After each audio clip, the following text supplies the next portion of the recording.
جو 10 مرتبہ سورہ اخلاص پڑھے گا،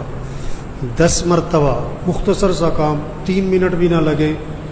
10 مرتبہ جو سورہ اخلاص پڑھے گا، حضرت محمد صلی اللہ علیہ وسلم نے فرمایا اللہ پاک جنت میں اس کے لیے محل تیار کر دیں، 1 اینٹ سونے کی، 1 اینٹ چاندی کی،